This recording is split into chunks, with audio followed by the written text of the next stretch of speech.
ಜನ ತಪ್ಪು ಮಾಡಿದಾಗ ಅವರು ಬುದ್ಧಿ ಕಲೀಲಿ ಅಂತ ಹೇಳಿ ಜೈಲಿಗೆ ಹಾಕ್ತಾರೆ. ಆದ್ರೆ ಜೈಲಿನಲ್ಲೇ ರಾಜಾತಿಥ್ಯ ಸಿಗುತ್ತೆ ಅಂತ ಯಾರು ಬೇಡ ಅಂತ ಹೇಳಿ. ಅದೇ ರೀತಿಯಾಗಿ ಜೈಲಿನಲ್ಲೇ ರೌಡಿ ಶೀಟರ್ ಒಬ್ಬ ಸ್ಟೋರಿ ಇದು. ಕೊಲೆ ಕೇಸ್ನಲ್ಲಿ ಜೈಲು ಸೇರಿದ್ದ ಈ ನಟೋರಿಯಸ್ ರೌಡಿ ಶೀಟರ್ ಈತ ಪರಪ್ಪನ ಅಗ್ರಹಾರ ಸೆಂಟ್ರಲ್ ಜೈಲಿನಲ್ಲಿ ಬರ್ತ್ಡೇ ಸೆಲೆಬ್ರೇಷನ್ ಅನ್ನ ಮಾಡ್ಕೊಂಡಿದ್ದಾರೆ. ಈ ಒಂದು ರೌಡಿ ಶೀಟರ್ನ ಬರ್ತ್ಡೇ ಪಾರ್ಟಿ ವಿಡಿಯೋ ಈಗ ಎಲ್ಲಾ ಕಡೆ ವೈರಲ್ ಆಗ್ತಾ ಇದೆ. ಬಂದಿಖಾನೆ GDP ದಯಾನಂದ್ ಅವರೇ ಜೈಲಿನಲ್ಲಿ ಏನ್ ನಡೀತಾ ಇದೆ, ನೀವೇನು ಮಾಡ್ತಾ ಇದ್ದಾರೆ ಅನ್ನುವಂತಹ ಪ್ರಶ್ನೆ ಕೇಳಿ ಬರ್ತಾ ಇದೆ. ದರ್ಶನ್ ಕೇಸ್ನಲ್ಲಿ ಏನಾಗಿತ್ತು, ಆ ಒಂದು ದರ್ಶನ್ ಕೇಸ್ ಬಳಿಕ ಜೈಲಿನಲ್ಲಿ ರಾಜ್ಯಾತಿಥ್ಯಕ್ಕೆ ಬ್ರೇಕ್ ಹಾಕಲಾಗುತ್ತೆ ಅಂತ ಮಾತು ಕೇಳಿ ಬರ್ತಾ ಇದೆ. ಆದರೆ ಜೈಲಿನಲ್ಲಿ ಕೈದಿಗಳು ಜೈಲರ್ಗಳ ನಡುವೆ ಕಳ್ಳಾಟ ನಡೀತಾ ಇದೆ. ಜೈಲಧಿಕಾರಿಗಳು ಸಿಬ್ಬಂದಿಯಿಂದ ಕೈದಿಗಳಿಗೆ ರಾಜಾತಿಥ್ಯವನ್ನು ಕೊಡ್ತಾ ಇದ್ದಾರೆ ಅನ್ನುವಂತಹ ಪ್ರಶ್ನೆ. ಯಾಕಂದ್ರೆ ದರ್ಶನ್ಗೆ ಕನಿಷ್ಠ ಸವಲತ್ತು ಕೂಡ ಒದಗಿಸದೆ ಸತಾಯಿಸ್ತಾ ಇದ್ದಾರೆ. ರೌಡಿ ಶೀಟರ್ಗೆ ಸಕಲ ಸವಲತ್ತುಗಳನ್ನು ಕೊಡ್ತಾ ಇದ್ದಾರೆ.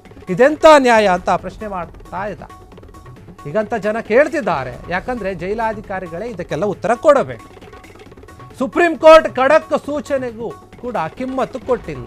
ಯಾಕಂದ್ರೆ ದರ್ಶನ್ ವಿಚಾರದಲ್ಲಿ ರೌಡಿ ಶೀಟರ್ಗೆ ಈ ರೀತಿಯಾದಂತಹ ಒಂದು ರಾಜಾತಿಥ್ಯ ಕೊಡಲಾಗ್ತಾ ಇದೆಯಾ ಜೈಲಿನಲ್ಲಿ ಅನ್ನುವಂಥ ಮಾತು ಕೇಳಿ ಬರೋಕ್ಕೆ ಕಾರಣ ಏನಂದರೆ, ಅವರು ಬರ್ತ್ಡೇ ಪಾರ್ಟಿಯನ್ನು ತುಂಬ ಜೋರಾಗಿ, ಅಂದರೆ ಅದು ಜೈಲಿನ ಒಳಗಡೆನೆ ಸೇಬಿನ ಹಾರವನ್ನು ಹಾಕ್ಕೊಂಡು ಕೇಕನ್ನು ಕಟ್ ಮಾಡಿಕೊಂಡು ಈ ರೀತಿಯಾಗಿ ನಾವು ಸಾಮಾನ್ಯವಾಗಿ ಹೊರಗಡೆ ನೋಡ್ತೀವಿ.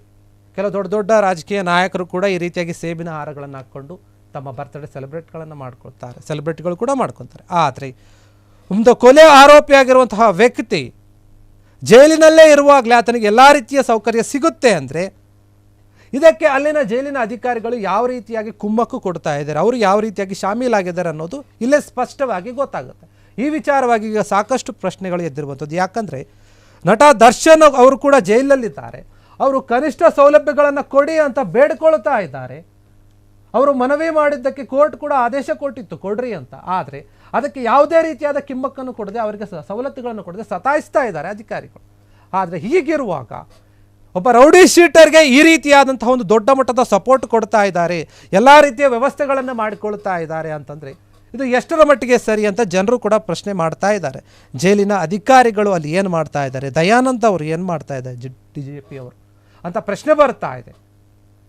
ತಪ್ಪು ಮಾಡಿ ಜೈಲಿಗೆ ಹೋಗಿ ಶಿಕ್ಷೆಗಳನ್ನು ಅನುಭವಿಸಿ ಹೊರಗಡೆ ಬಂದು ಚೆನ್ನಾಗಿರಬೇಕು ಅಂತ ಹೇಳ್ತಾರೆ. ಆದರೆ ಜೈಲಿನಲ್ಲೇ ಈ ರೀತಿಯಾಗಿ ಎಲ್ಲ ರೀತಿಯ ಸವಲತ್ತು ಸಿಗುತ್ತೆ ಅಂದರೆ ಯಾರು ತಾನೇ ಜೈಲಿಗೆ ಭಯ ಪಡ್ತಾರೆ, ಜೈಲಿಗೆ ಹೋಗಿ ಯಾರು ಬೇಜಾರು ಮಾಡ್ಕೊಳ್ತಾರೆ. ಎಲ್ಲ ವ್ಯವಸ್ಥೆ ಇರುತ್ತೆ, ನಾನು ಜೈಲಲ್ಲೇ ಇರ್ತೀನಿ ಚೆನ್ನಾಗಿ ಅನ್ನೋ ರೀತಿಯಲ್ಲಿ ಜೈಲಲ್ಲೇ ಇದ್ಬಿಡ್ತಾರೆ ಇವರು. ಇದಕ್ಕೆ ಕುಮ್ಮಕ್ಕೆಲ್ಲ ಕೂಡ ಅಲ್ಲಿನ ಅಧಿಕಾರಿಗಳು. ಅವರು ಸರಿಯಾಗಿದ್ದರೆ ಯಾವುದು ಕೂಡ ಈ ರೀತಿಯಾಗಿ ನಡೆಯಲ್ಲ. ದರ್ಶನ್ ಕೂತ್ಕೊಂಡು ಮಗ್ಗಿಡ್ಕೊಂಡು ಕೆಲವೊಂದು ರೌಡಿ ಶೀಟರ್ಗಳ ಜೊತೆ ಕೂತ್ಕೊಂಡಿದ್ದಂಥ ಫೋಟೋ ವೈರಲ್ ಆಗುತ್ತೆ. ಈ ಹಿಂದೆ ಅವರು ಕೂಡ ಫೋನ್ನಲ್ಲಿ ವಿಡಿಯೋ ಕಾಲ್ ಮಾಡಿದ್ರು, ಕೆಲವರಿಗೆ ಮಾತಾಡಿದ್ರು. ಆ ಫೋಟೋಗಳು ಕೂಡ ವೈರಲ್ ಆಗಿತ್ತು. ಅದು ವೈರಲ್ ಆಗ್ತಾ ಇದ್ದಂತೆ ಅವರನ್ನು ಬಳ್ಳಾರಿ ಜೈಲಿಗೆ ಶಿಫ್ಟ್ ಮಾಡಿದ್ರು. ಜೈಲಿನಲ್ಲಿ ವ್ಯವಸ್ಥೆ ಸರಿಯಾಗಿಲ್ಲ, ರಾಜಾತಿಥ್ಯವನ್ನು ಕೊಡಲಾಗ್ತಾ ಇದೆ ಅಲ್ಲಿನ ಒಂದು ಕೈದಿಗಳಿಗೆ ಅಂತ ಹೇಳಿ ಕೂಗು ಕೇಳಿ ಬಂದಿತ್ತು ಒಂದು ದೊಡ್ಡ ಮಟ್ಟದಲ್ಲಿ. ಆಗ ಅವರನ್ನು ಬೇರೆ ಜೈಲಿಗೆ ಶಿಫ್ಟ್ ಮಾಡಿದ್ರು. ಆದರೆ ಈ ರೀತಿಯಾದಂಥ ಒಂದು ರೌಡಿ ಶೀಟರ್ ಏನಿದ್ದಾನೆ, ಗುಬ್ಬಚ್ಚಿ ಸೀನಾ ಆಯ್ತಾನೆ ಹೆಸರು, ಈತನಿಗೆ ಈ ರೀತಿಯಾಗಿ ಬರ್ತ್ಡೇ ಪಾರ್ಟಿಯನ್ನು ಮಾಡಿಕೊಳ್ಳೋಕೆ ಅನುಮತಿ ಕೊಟ್ಟವರು ಯಾರು? ಮತ್ತು ಅಲ್ಲಿ ಬಂದಂಥ ಒಂದು ಕೇಕ್ ಆಗಿರ್ಬೋದು, ಸೇಬಿನ ಹಾರ ಆಗಿರ್ಬೋದು, ಅವೆಲ್ಲವೂ ಹೇಗೆ ಬಂತು? ಇದಕ್ಕೆ ಯಾರು ಅನುಮತಿ ಕೊಟ್ಟರು? ಜೈಲಿನ ಅಧಿಕಾರಿಗಳು, ಸಿಬ್ಬಂದಿಗಳು ಅಲ್ಲಿ ಏನು ಮಾಡ್ತಾ ಇದ್ದಾರೆ? ಅವರೇ ಇದಕ್ಕೆಲ್ಲವೂ ಕೂಡ ಕುಮ್ಮಕ್ಕು ಕೊಡ್ತಾ ಇದ್ದಾರೆ. ಕೈದಿಗಳು ಮತ್ತು ಅಧಿಕಾರಿಗಳ ಮಧ್ಯೆ ಈ ರೀತಿಯಾದ ಕಳ್ಳಾಟ ನಡೀತಾ ಇದೆ. ಹಾಗಾದರೆ DGP ಅವರು ಏನು ಮಾಡ್ತಾ ಇದ್ದಾರೆ, ದಯಾನಂದ್ ಅವರು ಇದನ್ನೆಲ್ಲ ಗಮನಿಸ್ತಾ ಇಲ್ವಾ ಅವರು? ಯಾಕಂದರೆ ಈ ಹಿಂದೆ ಅವರು ಕೂಡ ದರ್ಶನ್ ಅವರ ಒಂದು ಬ್ಯಾರಕ್ಕೆ ಹೋಗಿ ಎಲ್ಲವನ್ನು ಪರಿಶೀಲನೆ ಮಾಡಿದರು, ಏನು ನಡೀತಾ ಇದೆ ಏನಿಲ್ಲ ಅಂತ ಹೇಳಿ. ಅವರ ಬಗ್ಗೆ ವಹಿಸುವಂತಹ ಒಂದು ನಿಗಾ ಇಲ್ಲಿ ಯಾಕೆ ವಹಿಸ್ತಾ ಇಲ್ಲ? ಬೇರೆ ಬೇರೆ ಕೈದಿಗಳ ಮೇಲೆ ಯಾಕೆ ಇವರು ನಿಗಾ ವಹಿಸ್ತಾ ಇಲ್ಲ? ಅಂದರೆ ಒಬ್ಬರಿಗೆ ಟಾರ್ಗೆಟ್ ಮಾಡಲಾಗ್ತಾ ಇದೆ ಜೈಲಿನ ಅಧಿಕಾರಿಗಳು ಅನ್ನುವಂತಹ ಪ್ರಶ್ನೆ ಕೂಡ ಕೇಳಿ ಬರ್ತಾ ಇದೆ ಈ ಒಂದು ವಿಚಾರದಲ್ಲಿ. ಒಬ್ಬ ರೌಡಿ ಜೈಲಿನಲ್ಲಿ ಈ ರೀತಿಯಾಗಿ ಮೆರಿತಾನೆ ಅಂತಂದರೆ ಈತ ಹೊರಗಡೆ ಬಂದರೆ ಯಾವ ರೀತಿಯಾಗಿ ಇನ್ನೂ ಮೆರೆಯಲ್ಲ ಅಂತ. ಆತನಿಗೆ ಜೈಲಿನಲ್ಲೇ ಅಷ್ಟೊಂದು ಜನ ಫ್ಯಾನ್ಸ್ಗಳು, ಅಣ್ಣ ಅಂತ ಕೂಗುವಂತಹ ವ್ಯಕ್ತಿಗಳು, ಅವರಿಗೆ ಸಪೋರ್ಟ್ ಮಾಡುವಂಥ ಜೈಲಿನ ಅಧಿಕಾರಿಗಳು, ಇವರೇ ಎಲ್ಲ ಒಳಗಡೆ ಆತನಿಗೆ ಈ ರೀತಿಯಾಗಿ ಮೆರೆಸ್ತಾ ಇರುವಾಗ ಇನ್ನು ಒಂದು ವೇಳೆ ಇವರು ಹೊರಗಡೆ ಬಂದರೆ ಇನ್ನು ಯಾವ ರೀತಿಯಾಗಿ ಜನ ಇವರನ್ನು ಮೆರೆಸ್ತಾರೆ ಅಂತ ಪ್ರಶ್ನೆ ಕೂಡ ಇದೆ.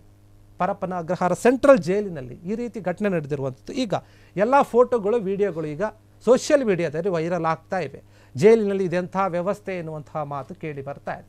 ಜೈಲಿನಲ್ಲಿ ಇರುವಂಥ ಒಂದು ಅಧಿಕಾರಿಗಳು ಮತ್ತು DGP ದಯಾನಂದ್ ಅವರು ಏನು ಮಾಡ್ತಾ ಇದ್ದಾರೆ, ಇದನ್ನೆಲ್ಲ ಅದು ಅವ್ರ ಗಮನಕ್ಕೆ ಬರ್ತಾ ಇಲ್ವಾ?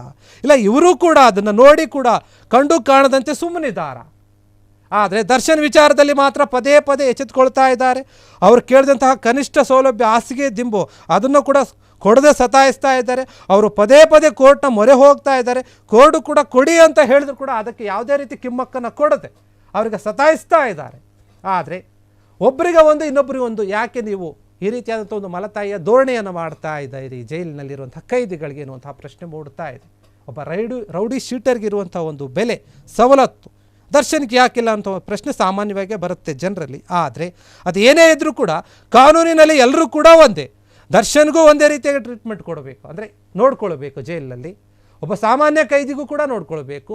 ರೌಡಿ ಶೀಟರ್ ಆದರೂ ಸರಿ ಆತನಿಗೂ ನೋಡ್ಕೋಬೇಕು, ಆರೋಪಿ ಆದರೂ ಸರಿ ಆತನಿಗೂ ಒಂದೇ ರೀತಿಯಾಗಿರಬೇಕು. ಜೈಲಿನಲ್ಲಿರುವಂಥ ಏನು ರೂಲ್ಸ್ ಇದೆ ಅವೆಲ್ಲವೂ ಕೂಡ ಎಲ್ರಿಗೂ ಒಂದೇ ರೀತಿಯಾಗಿರಬೇಕಂತ ಕಾನೂನು ಹೇಳುತ್ತೆ.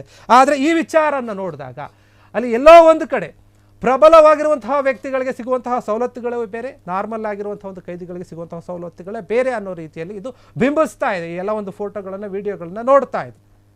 ಗುಬ್ಬಜ್ಜಿ ಸೀನಾ ಎನ್ನುವಂಥ ಒಂದು ರೌಡಿ ಶೀಟರ್ ಏನಿದೆ ಆತ ಜೈಲಲ್ಲೇ ಮೆರಿತಾ ಇದ್ದಾನೆ. ಜೈಲಲ್ಲೇ ಬರ್ತ್ಡೇ ಕೇಕ್ಗಳನ್ನು ಕಟ್ ಮಾಡ್ಕೊಂಡು ನೋಡ್ತಾ ಇರ್ಬೋದು ನೀವು ಫೋಟೋದಲ್ಲಿ. ಹಾರವನ್ನು ಹಾಕ್ಕೊಂಡು ಕೇಕ್ಗಳನ್ನು ಒಬ್ರಿಗೊಬ್ರು ತಿನ್ನಿಸ್ತಾ ಇದ್ದಾರೆ. ಆತನ ಸುತ್ತಮುತ್ತ ಸಾಕಷ್ಟು ಜನಗಳು ನಿಂತ್ಕೊಂಡಿದ್ದಾರೆ.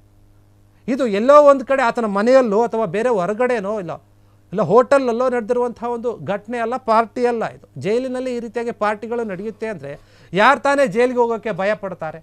ದುಡ್ಡಿದ್ದಂಥವ್ರು ಜೈಲಲ್ಲಿ ನಾವು ಎಷ್ಟೇ ದಿನ ಇದ್ದರೂ ಕೂಡ ಎಷ್ಟೇ ವರ್ಷ ಇದ್ದರೂ ಕೂಡ ನಮಗೆಲ್ಲ ಸಿಗುತ್ತೆ, ನಾವೇನು ಹೊರಗಡೆ ಮತ್ತು ಒಳಗಡೆ ಇದ್ದರೆ ನಮಗೇನು ವ್ಯತ್ಯಾಸ ಆಗೋಲ್ಲ ಅನ್ನೋ ಒಂದು ಮನಸ್ಥಿತಿಗೆ ಬಂದ್ಬಿಡುತ್ತೆ.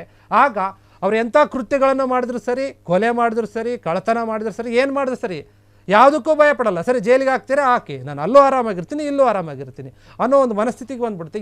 ಆವಾಗ ಯಾರಿಗೆ ಕಾನೂನು ಮೇಲೆ ಆಗಲಿ ಜೈಲುಗಳ ಮೇಲೆ ಆಗಲಿ ಭಯ ಇರುತ್ತೆ ಈ ರೀತಿಯಾಗ. ಇದಕ್ಕಾಗಿ ಅಲ್ಲಿನ ಜೈಲಿನ ಅಧಿಕಾರಿಗಳು ಮತ್ತು ಕಾನೂನು ವ್ಯವಸ್ಥೆ ಮತ್ತು ಸರ್ಕಾರ ಇವೆಲ್ಲವನ್ನು ಕೂಡ ಗಮನಿಸಬೇಕು. ಇದಕ್ಕೆ ತಕ್ಕದಂಥ ಒಂದು ಕಾನೂನು ಕ್ರಮವನ್ನು ತೆಗೆದುಕೊಳ್ಬೇಕು. ಅಲ್ಲಿನ ಅಧಿಕಾರಿಗಳ ಮೇಲೆ ತೆಗೆದುಕೊಳ್ಬೇಕು ಫಸ್ಟ್. ಯಾಕಂದರೆ ಅವರೇ ಇದಕ್ಕೆಲ್ಲದಕ್ಕೂ ಮೂಲ ಕಾರಣ. ಅವರ ಒಂದು ಅನುಮತಿ ಇಲ್ಲದೆ, ಅವರ ಒಂದು ಸಪೋರ್ಟ್ ಇಲ್ಲದೆ ಯಾವುದೇ ಒಂದು ವಸ್ತು ಒಳಗಡೆ ಹೋಗೋದಾಗಲಿ ಹೊರಗಡೆ ಬರೋದಾಗಲಿ ಆಗಲ್ಲ. ಈ ರೀತಿಯಾಗಿ ಎಲ್ಲ ಆಗ್ತಾ ಇದೆ ಅಂದರೆ ಅದು ಎಲ್ಲದಕ್ಕೂ ಕೂಡ ಅವರೇ ಕಾರಣ. ಇದ್ರ ಬಗ್ಗೆ ಗಮನ ವಹಿಸಬೇಕು. ಕ್ಷಣ ಕ್ಷಣದ ಸುದ್ದಿಗಳಿಗಾಗಿ ಫ್ರೀಡಂ ಟಿವಿ ಸಬ್ಸ್ಕ್ರೈಬ್ ಮಾಡಿ, ಲೈಕ್ ಮಾಡಿ ಹಾಗೂ ಫಾಲೋ ಮಾಡಿ. ಹೊಸ ಸುದ್ದಿಗಳ ನೋಟಿಫಿಕೇಶನ್ಗಾಗಿ ಬೆಲ್ ಐಕಾನ್ ಮೇಲೆ ಕ್ಲಿಕ್ ಮಾಡಿ.